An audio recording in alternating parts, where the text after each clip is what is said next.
What is up, everyone? Welcome back to another episode of the Keep It Hoop podcast. Before we start, our podcast episodes can be found on Spotify, Apple Podcast on iTunes, as well as YouTube. So go check out our other episodes. Give us a follow, subscribe, leave a thumbs up, comment. It'd be greatly appreciated. So earlier in the week, we started part one of our off-season division breakdowns where we take a look at what teams might and should do during the offseason. Nothing crazy, but just analyzing cap space and looking at free agents, team needs, what picks they have, and then taking a look at positional needs, where they are, and what they might do. And in episode one, we started with the Atlantic Division. So the Nets, Knicks, Raptors, Celtics, and the Sixers. In the following days after that episode, we got news of the Daryl Morey signing in Philadelphia. We didn't go over it too much, but I think it's a good move for both sides. Daryl Morey was reportedly linked to Philadelphia before he even made his way to Houston. And Daryl Morey, someone who I think should be credited. I know he gets labeled as this crazy analytical quote-unquote nerd, or just this guy who's just obsessed with numbers. And I do agree that sometimes that can be misleading and a trap to fall into if you're basing every decision off of analytics. And I think there are examples of, whether it's Daryl Morey, the Rockets, or other GMs or basketball presidents, and not even just in the sport of basketball, but I think there are people, and even fans and analysts included, who I think base their decisions and I think place too much of an emphasis on analytics at times. Numbers don't lie, that's the saying, and I do agree that having a lot of these numbers nowadays, with the depth and the insane amounts of numbers we can come up with nowadays, definitely can help in making a decision. If you have player A and player B and they look similar on the court and they have, similar things, obviously the more numbers you have, the easier it can be to find minute differentials in what they might be able to do. And you do start seeing trends and stuff. So obviously it helps. But I do think that at times people have gotten into a trend of ignoring what they see on the court. Because I do still think that there are things that can't be quantified, or even if they can be, that are just harder and aren't weighed as equally as other stats. And I do think there are certain players that look better with analytics, and certain players that are, that look worse because of analytics, when compared to, I think, how they actually are or pan out to be. But going back to Daryl Morey, I do think, regardless of all that, him being synonymous with analytics, I do think he also deserves credit for not only revolutionizing that movement in the NBA, but also really making an attempt to beat the Warriors, and even doing so at their own game, which is, a mistake if you ask some. But regardless of what you think of Daryl Morey and the Rockets' decisions and personnel movements, right? I think the one thing you can't deny the fact that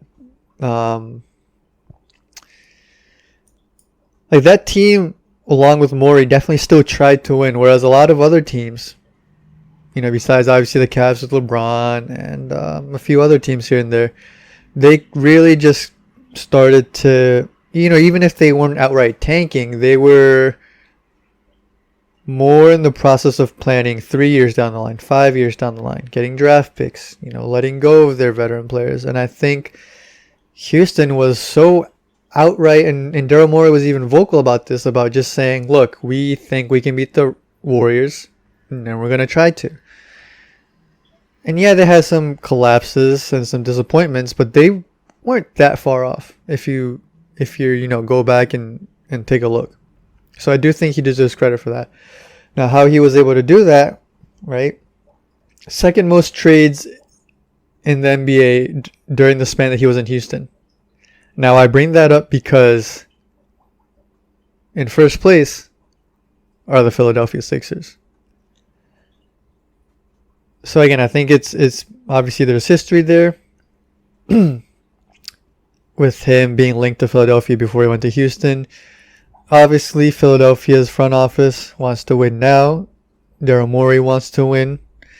And they are willing to get creative, which I think, I talked about in the first episode of this segment or series, that the Philadelphia is going to need to get creative because they don't have a lot of cap space.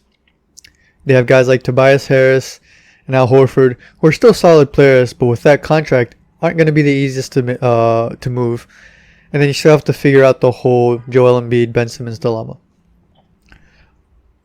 The one thing that's interesting is, right, you still have the thing that I just mentioned, Ben Simmons and Joel Embiid. This team, if you look at it, whether it's analytically or just with the eye test, they don't play to their maximum efficiency on the offensive side. And a lot of that comes from lack of spacing and lack of, just shooting on the court. And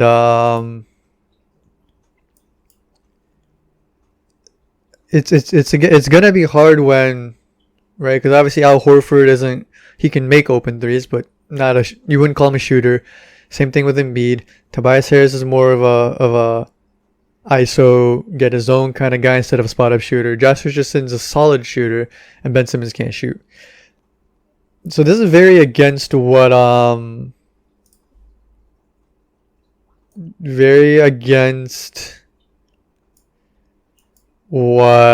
Morey and the Rockets have been doing the last few years in terms of, roster building, the type of players they've gotten.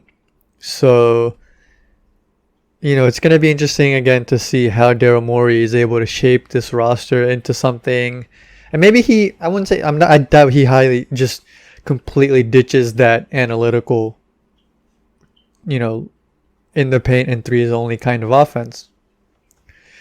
But maybe he is going to have to get a little more open-minded to, at least in the short term, to find a team that can stay competitive and, just a team that he's happy putting out there. So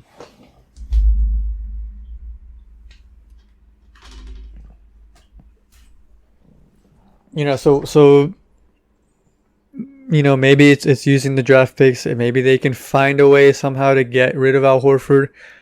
Maybe they can find a way to, I don't know. You look at that team and it just, there's a lot of money tied up and not a lot of flexibility. But Daryl Morey, again, he's been creative. He's been able to get guys like Austin Rivers, Daniel House, and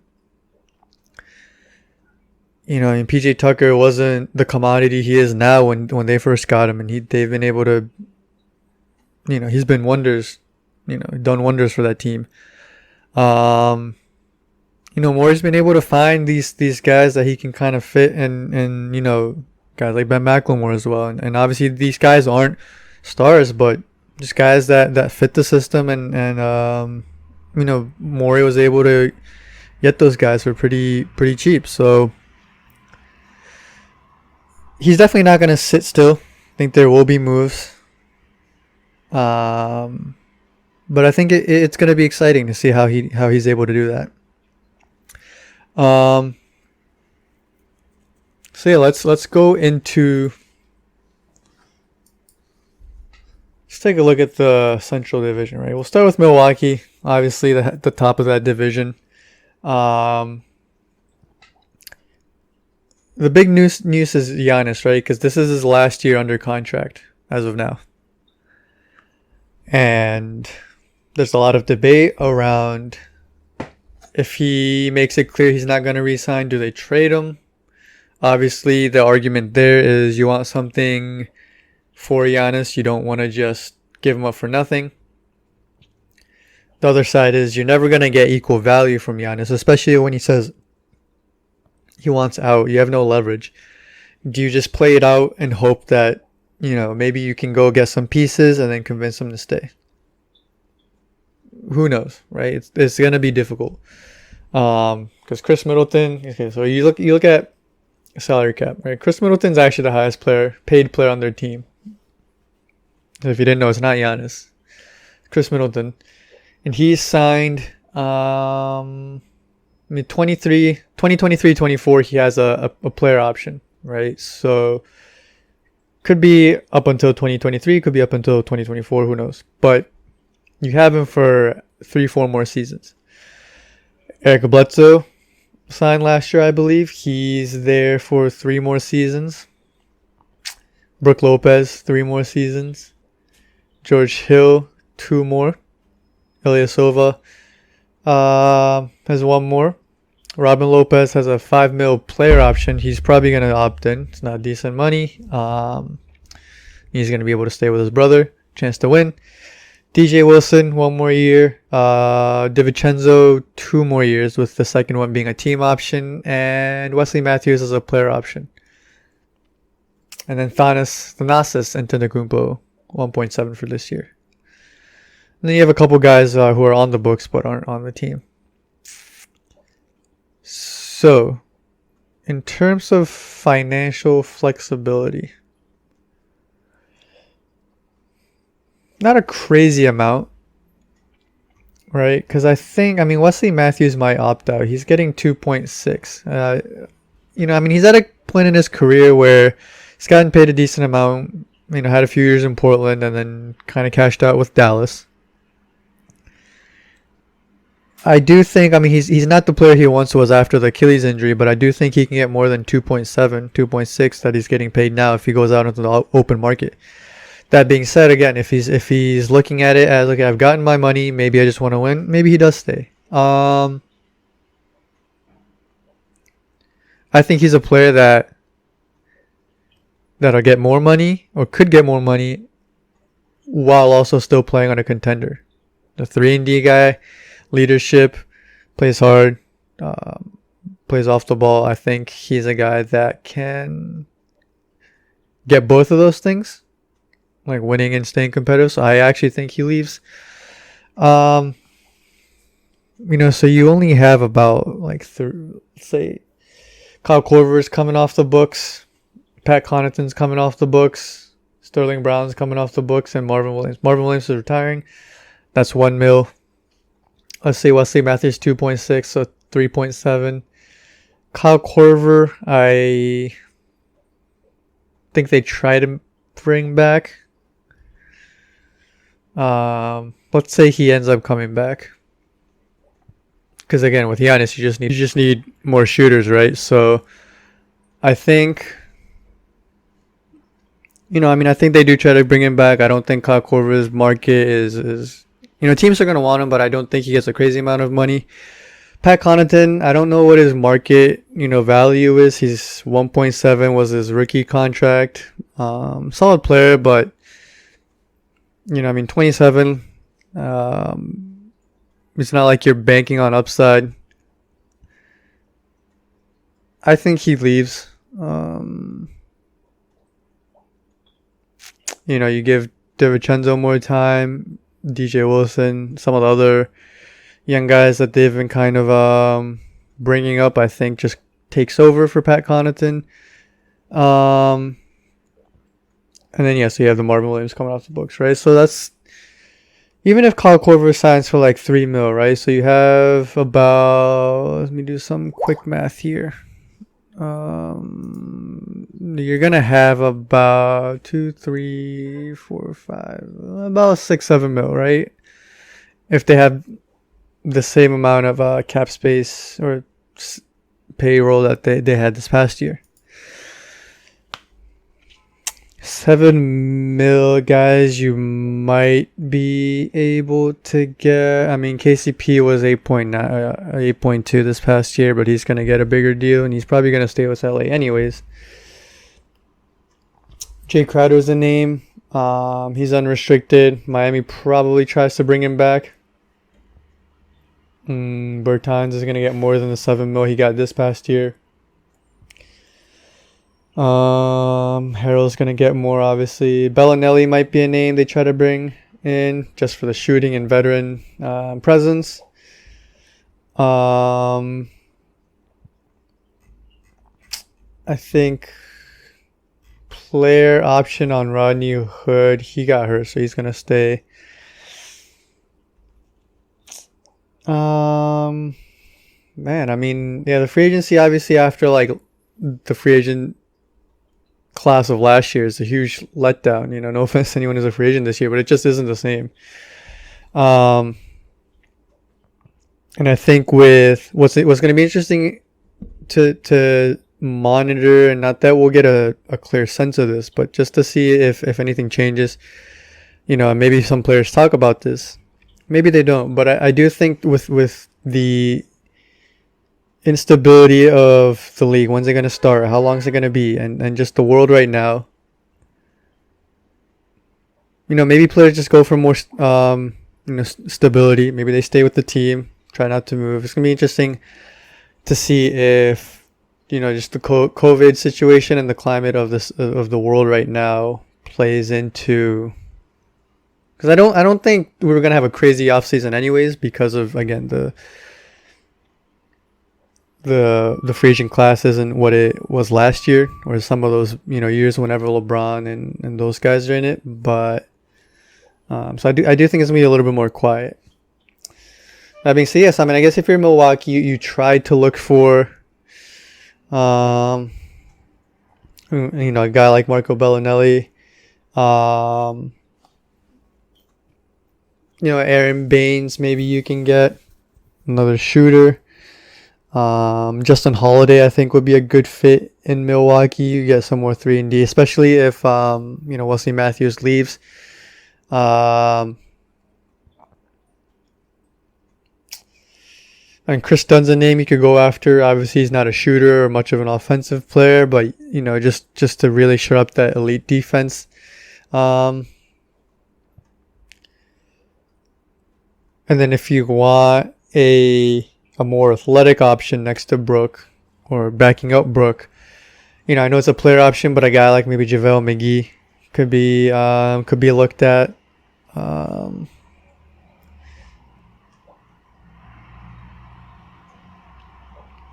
That's about it. I mean, yeah, they don't have too much, again, cap space, so it's gonna be, you know, maybe take a chance on a guy, like, not even a chance anymore, because he turned out to be a really solid pickup for the Lakers. But maybe Dwight Howard. I don't see Dwight Howard going to Milwaukee. But and then again, when you look at guys who might just fill in the holes, right? Kind of like what Houston did with guys who were just out there and looking for jobs, who were still solid players who fit that system. You know, Austin Rivers player option in Houston, Alec Burks, some of these lower salary guys, especially if you have already a team filled with, you know, you got Chris Middleton and Giannis, who they obviously trust. Maybe you find a way to, you know, just plug those guys in.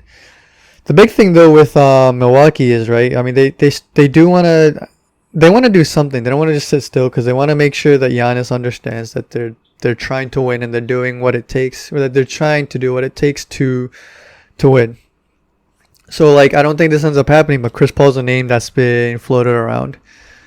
You know, people have differing opinions about the fit and everything, but Chris Paul showed this past year that he's still a very good player, and we've said it on this podcast before. I'm not sure Chris Middleton can be the second best player on a championship caliber team. I mean, the last couple playoffs, he struggled. He obviously has moments, but he's not a guy that I think you can just go give the ball to and just have you win games at times. And even if your best player is a top, you know, 3 best player in the world, right? I think it's hard to, in today's league where so many teams have multiple guys that can go out and do it. Chris Middleton's an all-star, right? Don't get me wrong, but I mean, you look at the other teams they're going to be competing against. Like the Lakers have LeBron and AD. Both of those guys MVP caliber players. Obviously the Heat have Jimmy, and then they don't have that second MVP guy, but they have a lot of depth, right? And I think they do have that mental toughness that Milwaukee has kind of lacked in the last couple years in the playoffs. Boston has JT, and they actually match up pretty well with Milwaukee. They have Kemba, who I still think is a better individual player than Chris Middleton. And they have a third guy in Jaylen Brown, and you can even make an argument that Jaylen Brown's the second guy and Kemba's the third guy. But they have three guys, right? Where Milwaukee, like George Hill's solid, Brook Lopez is solid, but they don't have a big three. So I think you either need a big three, and chances are none of those guys are going to be better than Giannis, because Giannis is arguably the best player in the world, if not very close second or third. Probably second, right? But you either need three guys who are upper echelon, or at least two elite guys, right? The Lakers have two elite guys, and the Boston have three really good guys. Milwaukee has an elite guy and then a second pretty good guy. So I do think, if you get Chris Paul without giving up, the core pieces of Brook or Chris Middleton and Giannis, obviously Giannis is gonna like that. But I don't really see that trade working out because I don't think Milwaukee has that much to give up. Milwaukee in the draft, they have the number 24 pick. Again, they're trying to win now.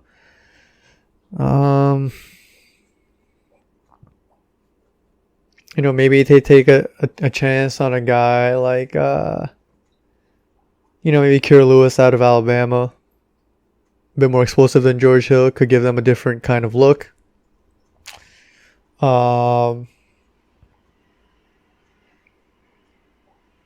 Leandro Bolmaro, decent size at shooting guard at 6'6", could help them.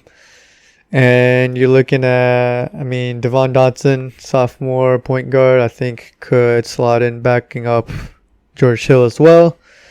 I guess it would be third string, right? Because then you still have Eric Bledsoe and George Hill. And then you have maybe a guy like Xavier Tillman. They don't have too much depth at the four. So, him coming out of Michigan State might be a good look too. So next we'll go to Indiana, who really is a big question mark because, they have a lot of their team signed for this year. Oladipo, Brogdon, Turner, Warren, Lamb, McDermott, Sabonis, McConnell, TJ Leaf, Aaron Holiday, Edmund Summer, and Jakar Sampson. Jakar Sampson is actually off the books. But yeah, they have about, what is that? 6, 7, 8, 9. They have about 11, 12 guys signed for this season. So you initially look at that and you say, okay, well, so there's probably not going to be a lot of roster turnaround, right? Justin Holiday is coming off the books. Jakar Sampson, Alize Johnson, Brian Bowen. Those are the only guys coming off the books. So it's not like they have a lot of, even roster spots to fill up. That being said, Victor Oladipo said he wants out, or reportedly. And same thing with Miles Turner, reportedly. Now, Indiana might just be in a situation where they say, okay, well, if those guys want out, then we're just going to rebuild. So like Oladipo to, where does Oladipo go? He could go, we'll start with TJ Warren. Miles Turner. So Miles Turner to Boston is one that's always been rumored.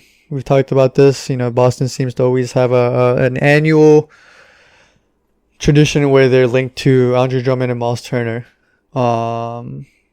Indiana has reportedly been open to taking on Gordon Hayward's contract, and I think that would help both teams, right? If you're Boston, you get Miles Turner, you shore up that interior defense, and you get the center. You've kind of the stable rock in the center position that they haven't been able to find the last few years.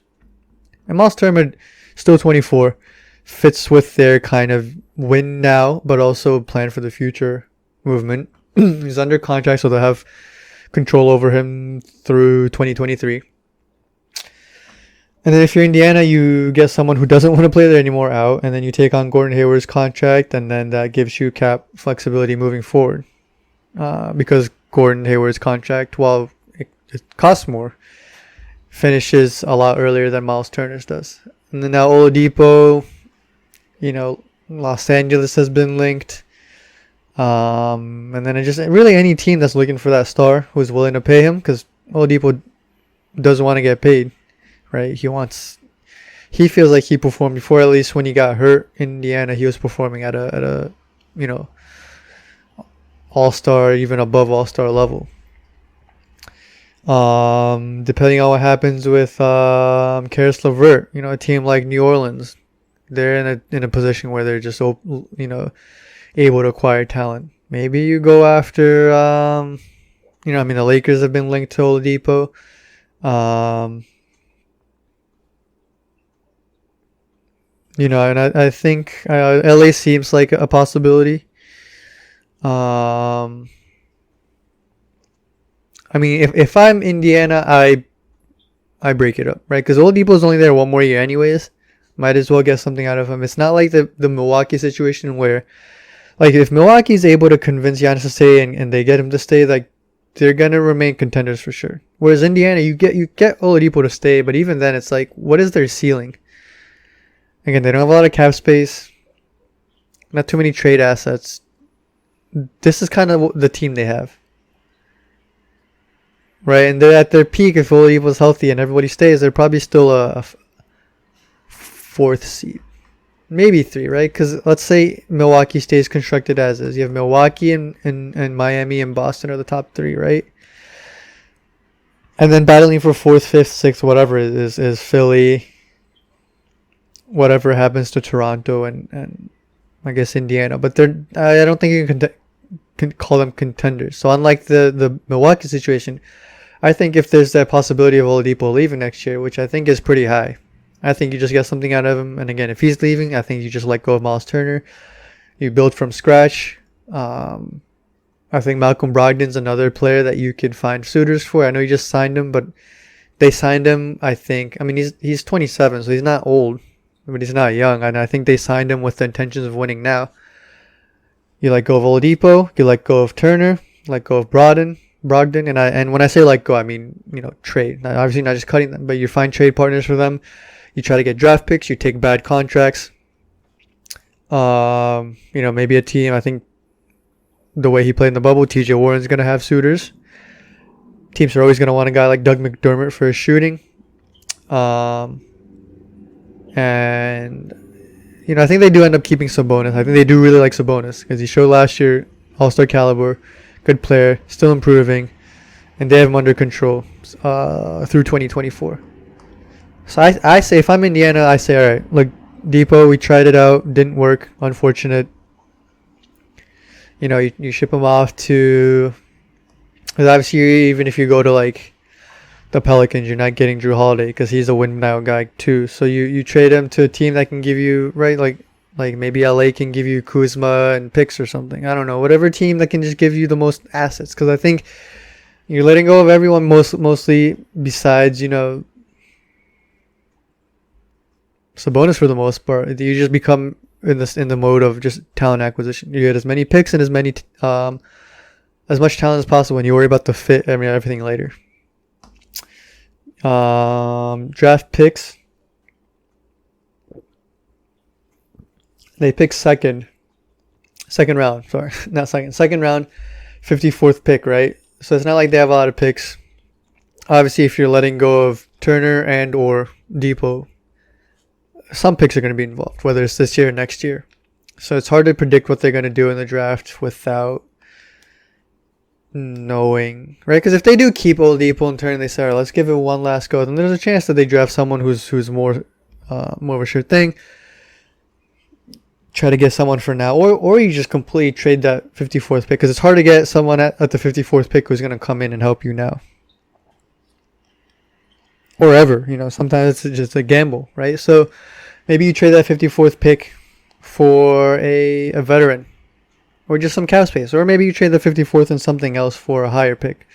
But I do think if you're just staying as is now, then you may. I don't even know if they keep that pick. We'll look at Chicago, who's finally they figured out their coaching situation. You know, Boylan seemed to be at odds with a lot of the players. His hard practice, hard mindset seemed to not really mesh with the younger players, especially Zach Lavine. I think we talked about this in the past, but if you're the Chicago Bulls, the one thing you need to figure out is Zach Lavine that guy? And this is the thing that I think separates the teams that are rebuilding with a purpose and then just tanking and you know, just kind of doing their thing. Because tanking and rebuilding only works when you're able to get that guy, that upper echelon, next tier, next generation player, right? Like the Lucas, the Trae Youngs, and you know, I think we're at a time now we're gonna see, is De'Aaron Fox that guy? Is RJ Barrett that guy? Obviously they're on different timelines, but like those are the guys who are kind of like, oh, we gotta wait and see. Look pretty good, but we gotta wait and see. Because not every draft class has that. And part of it's, you know, there's definitely fortune to it, but there's guys that get drafted high who aren't that franchise changing, you know, oh, we're going to have this guy for 15 years. He's going to be the face of our franchise. He's going to give us, you know, a banner type of guy. And we talked about it, right? Like, so Luna and Trae seem to be, even if they ever win or not, those are guys that you can say, okay, those guys seem to be guys that can be the best player on a championship team, or at least a contending caliber team. But guys who got drafted high, Colin Sexton, and Darius Garland, which we'll get to later, but they both play on the Cavaliers. From what we've seen so far, both lottery picks, probably not that guy. Both solid, I think. I mean, Colin Sexton's already a solid player. Darius Garland had one of the worst seasons of all time, statistically. I actually think he's going to turn out to be a solid player, because that's a situation where I think if you watch the games and you look at tape, I think he has the skills.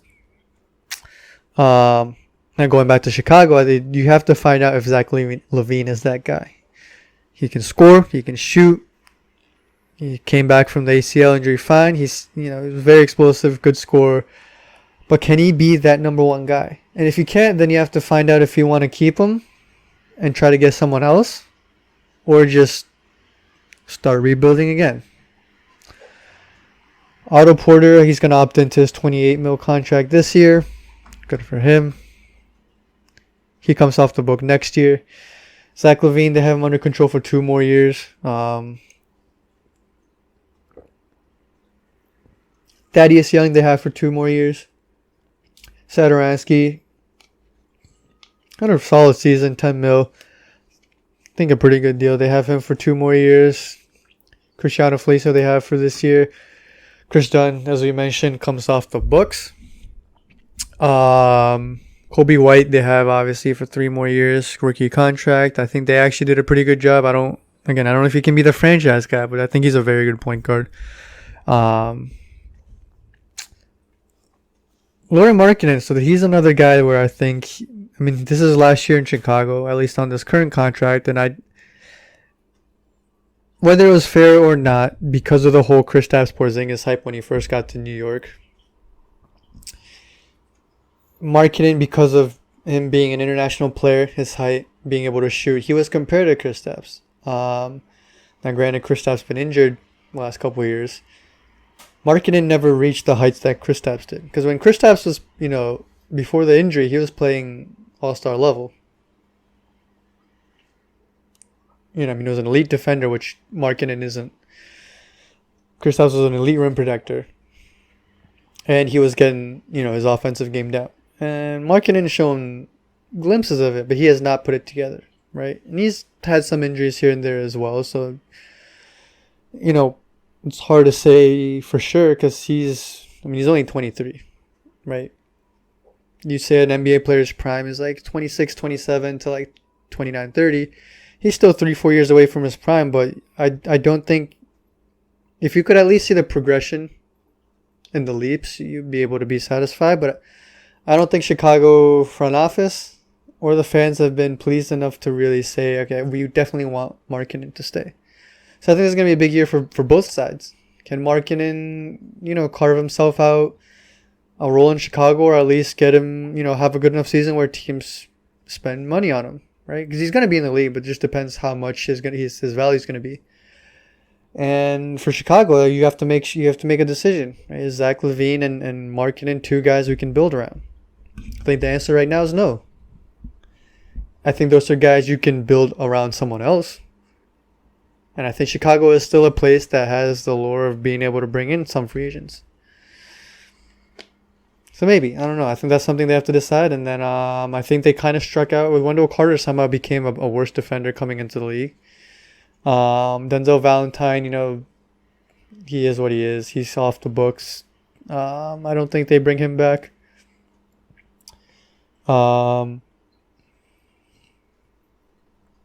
Yes, I mean, they have some flexibility, right? Chris Dunn, Denzel Valentine, possibly Shaquille Harris, and all. No, I don't think any of them come back. So that's it's about $9 million coming off the books. Because Otto Porter is probably going to opt in again.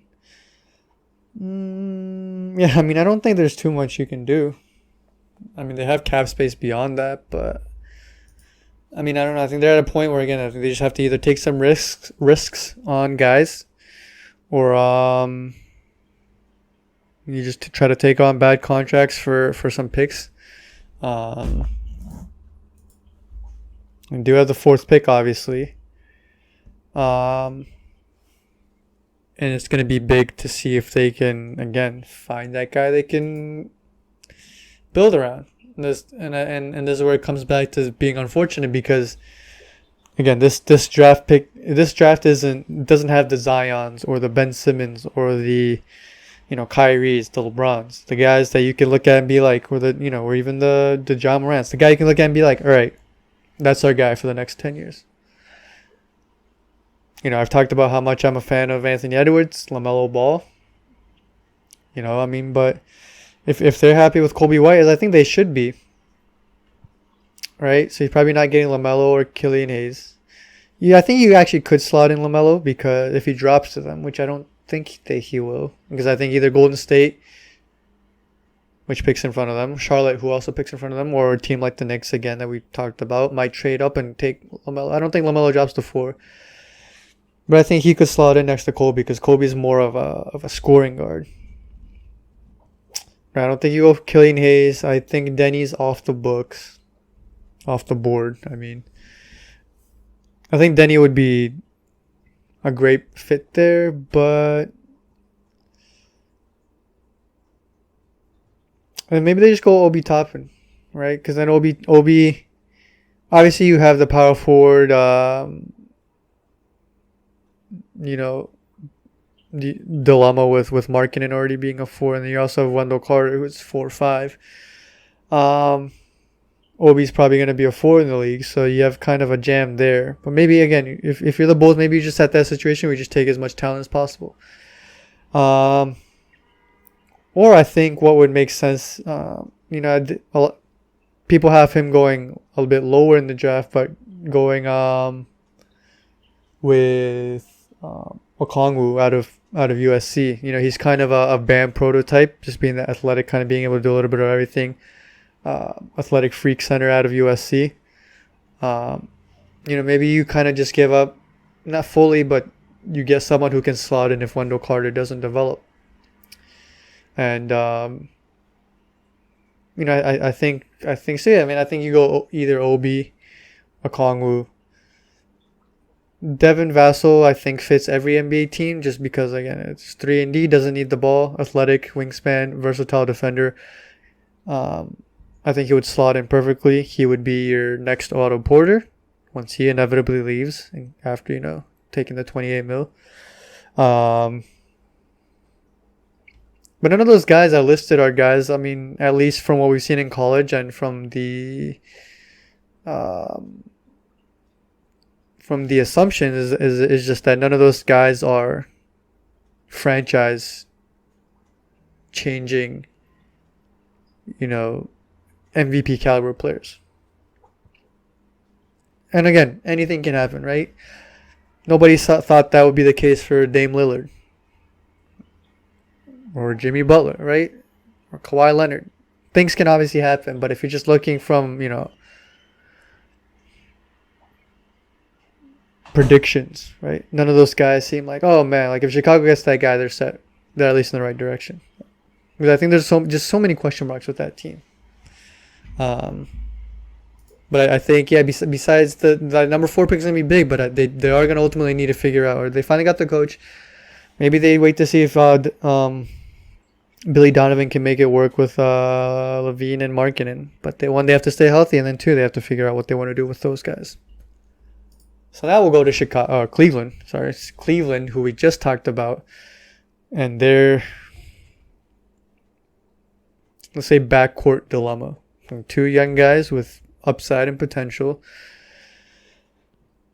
Colin Sexton seems to be what, I think he's going to end up being a more efficient and a better defense version of a guy like Lou Williams. I think great, streaky, I think a bit more consistently than Lou Williams, but a good backup point guard with the ability to win you games with explosive scoring. Maybe start on some teams, right? But again, I don't think he's that guy that can be the best player on a franchise or a championship team. Kevin Love signed for 3 more years, actually. I don't think he stays all 3 years. He wants to have one last run at least a decent team, and I don't think Cleveland ends up being that in the next 3 years. I think Cleveland wants either picks or just him off the books, which is difficult because he's making 31 mil the next 2 years and then 29 the third year. None of those are player or team options, so he's there unless they find a person to take him or team to take him. Drummond's gonna opt in most likely to that 29 mil, so you have that going on, right? However you want to play that. Again, teams like Boston, there are teams who are interested in Andre Drummond. Tristan Thompson, his 19 mil comes off the books.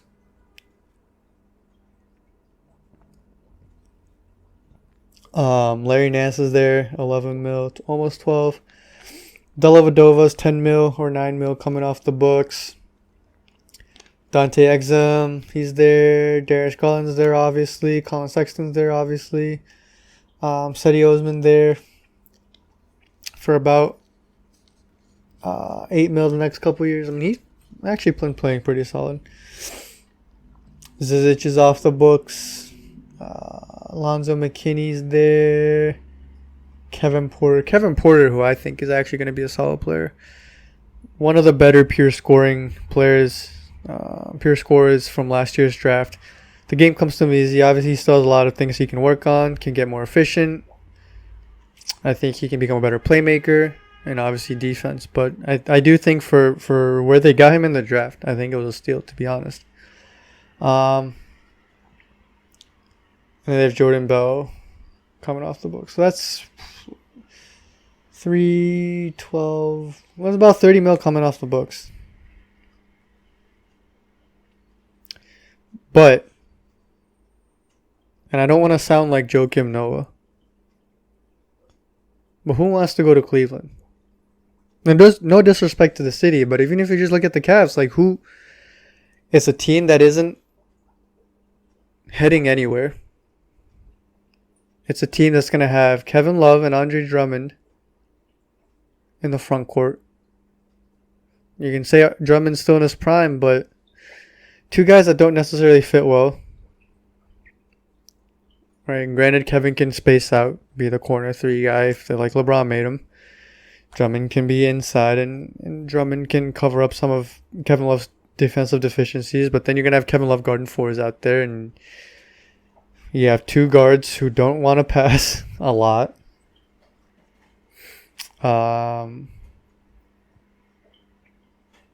and you just don't have a lot of young pieces, and a lot of like, again, they don't really have that guy that can build around. So like they have a combined 60 mil in Kevin Love and Drummond, and then they have two guards that aren't probably. Kevin Love didn't look like he was having fun playing with them. Just not a lot of, direction on this team. In Cleveland, no offense to them again, but they've never been the hottest free agent destination. It's definitely no Miami or LA.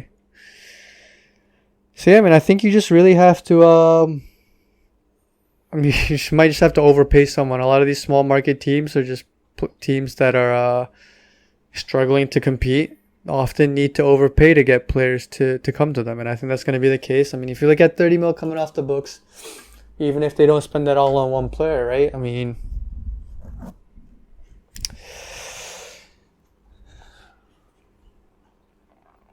Right.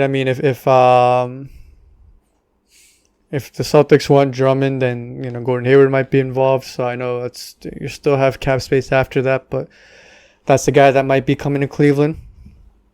DeRozan is probably gonna opt in, right? He wouldn't come to Cleveland anyways. Paul Millsap, I don't think he's gonna want to come to Cleveland.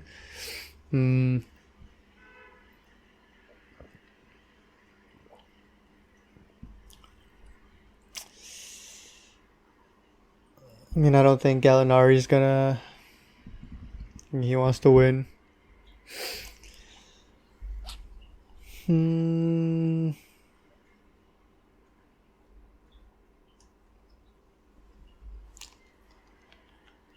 Oh man, it's rough, man. It really is. I'm looking at the free agent list right now, and just aren't a lot of names that, because it has to make sense for both sides, right? Cleveland has to want them, and that player's gonna have to either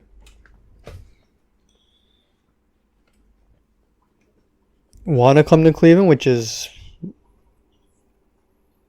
unlikely,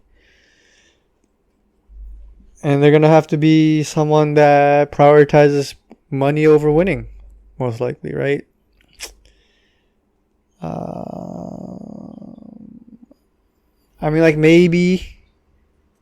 Maybe they can make a run at a guy like Fred VanVleet, try to entice him with money. You have Fred VanVleet, Kevin Love, and Andre Drummond, like, not the worst roster. I don't know if Fred VanVleet will want to go. Maybe he just wants, the big contract. He's already won a ring. If he goes to Cleveland, he'll be, play a big role. He'll be able to handle a lot of the offense. And, you'll get the money. So maybe, that's a guy that kind of makes sense. Maybe they can, yeah, I don't know. I don't know, man. Maybe just fill the team with a bunch of other guys and hope that Kevin Love and Drummond and can kind of play to their potential, their best ability.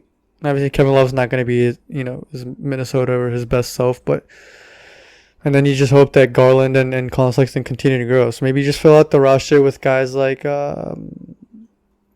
maybe you try to overpay and try to get KCP from LA. Maybe you try to get a guy like Langston Galloway. Maybe take a chance on a guy like Jabari Parker. Give him another chance. Maybe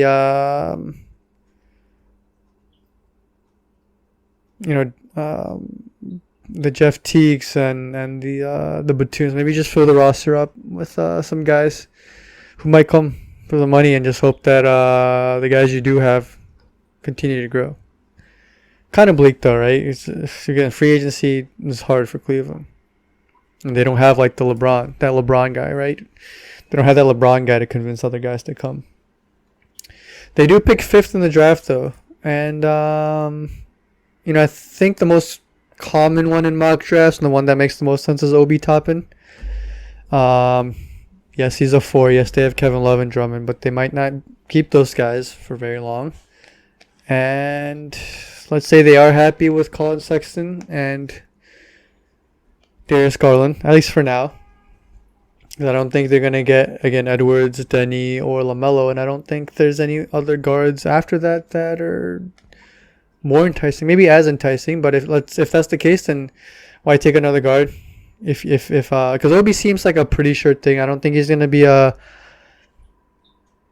superstar, but he can shoot a little bit. He's pretty athletic. I think he gives you someone that can come in right away and be solid. And I think his floor is pretty high, so I think it's hard to go wrong with that. And I think that's the one that makes the most sense.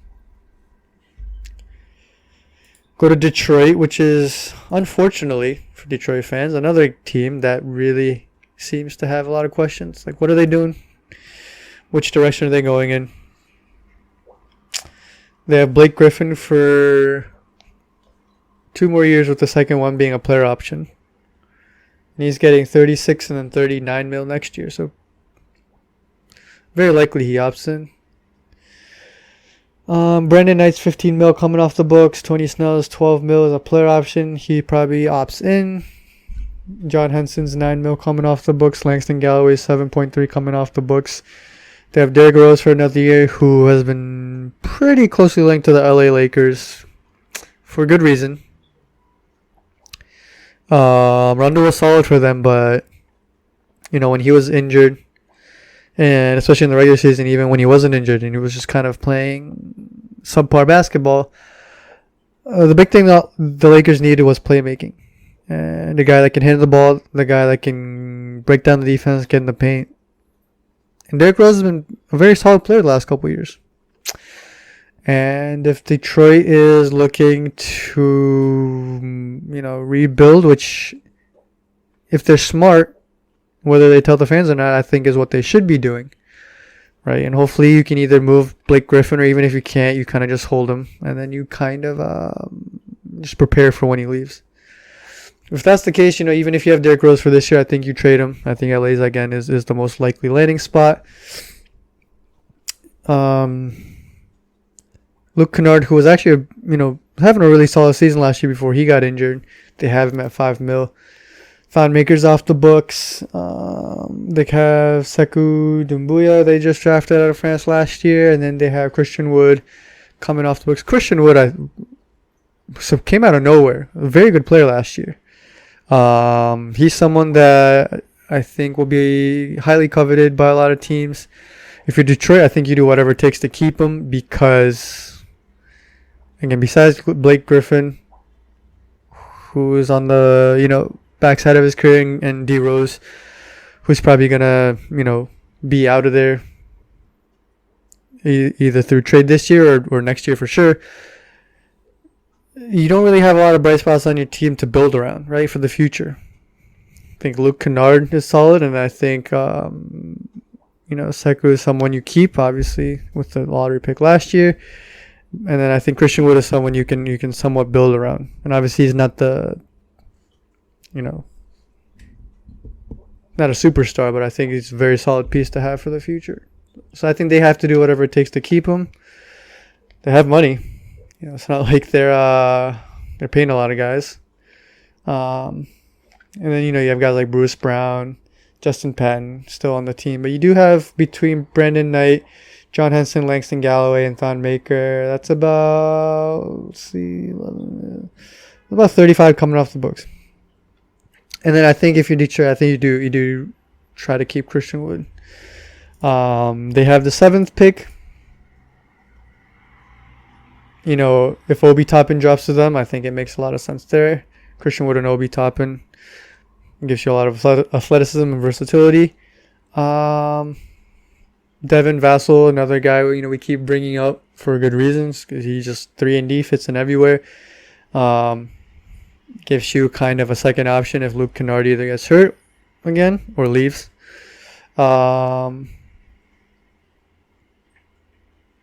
Maybe they take a look at a guy like, again, if Okongwu out of USC drops to them, I think it makes sense too. And then maybe even a guy like Tyrese Halliburton out of Iowa State. I mean, I think Detroit's at a situation where a lot of the other bad teams right now, you just have to get as much talent as you can, and then you always worry about the fit later. But if you don't have that guy, Atlanta was in a situation where they're like, we have Trae Young, and whatever ends up happening with John Collins in the future, we don't know. But when they were, building their team, they had John Collins, and then they had Kevin Huerter. They had they had Hunter, right? So they had guys that they slotted in after Trae Young. Like they knew, like, Trae Young is our point guard, so we're gonna play this certain way. We're gonna put a bunch of guys who can run pick and rolls, pick and pops, put Kevin Huerter next to him, build our version of Splash Brothers. Like once you have that plan of what you want to build and who you want to build around, then you're going somewhere because you know who you want to keep and what kind of players you want to get on your team, whether it's through free agency or trades or drafting. But if you're a team like, again, the Cavs, the Pistons, even the Bulls, right? And the Knicks, which we talked about on Monday, then you're like, all right, like, who's that guy for us? Because if you don't have that guy, you don't know. Because, yeah, player X that you drafted is pretty good. But if you ultimately don't think he's that guy, then, maybe you end up letting him go in free agency. Maybe you trade him. Or, it's hard to build it around something that doesn't exist. So this free agency, or this summer, this offseason, not even summer, this offseason, if you're a fan of these teams, right? Chicago, Detroit, Cleveland, New York, and I'm sure we'll talk about these teams more of these kinds of teams as we cover the other divisions. You got to start hoping, right? Maybe hopefully we can get that piece that we can say that's that guy, right? So if you go back, if you're New York, maybe you trade it for LaMelo, because then you have two guys, right? Because I think a lot of people in the organization, and then a lot of fans at least, believe that RJ can be that guy. So then, okay, so you have RJ and LaMelo. Now in the future, whether it's free agency or drafting or trades, we can just fill in the holes. If you're Chicago, again, is it Zach Lavine and Markkanen? If not, maybe you just have to start from scratch. If you're Cleveland, do you trust in Darius Garland and Colin Sexton? And if you're Detroit, I think the guys with upside aren't even there. Like Christian Wood, again, has upside, but like that high ceiling, I don't think they have. And again, it's unfortunate because this isn't really the draft to find someone like that. There aren't. I think Anthony Edwards, Denny, and LaMelo are the closest things to being that. And even then, I think they're a bit more of a question mark than Zion, Ja Morant, Luka, Trae Young. But we'll see. Yeah, that'll do it for this episode. Thanks for tuning in. Next episode, we'll finish off the Eastern Conference with the Southeast Division. All right, so that'll be Charlotte, Miami, the Wizards, the Magic. And I feel like I'm missing a team. And the Hawks. So yeah, should be some interesting conversations there. Again, we'll talk about the Hawks should be interesting. What are they going to do? I think they're about that period in their if you look at their stage of growth where they kind of have to take that next step. You can't say a team is young forever, right? They've acquired the talent. Now let's see what they can do. Orlando seems to be the quintessential stereotype for stuck in no man's land. The most purgatory team in the last few years. Always eighth seed. Miami, a lot of talks about what they just went through, and then just kind of what are they ultimately going to do? How are they going to position themselves for most likely Giannis, right? And And the Wizards with John Wall coming back, I think a lot of questions there. They had solid seasons. Guys like Hachimura and Bertans and Thomas O'Brien definitely showed out. I think surprised some people. So I think good conversations coming up. Thanks for listening. Be sure to subscribe on YouTube. Follow us. Our socials. If you're watching this on YouTube, we'll have the links in the description. Leave comments, share. Any of that would be really appreciated. And thanks for listening, guys. See you soon.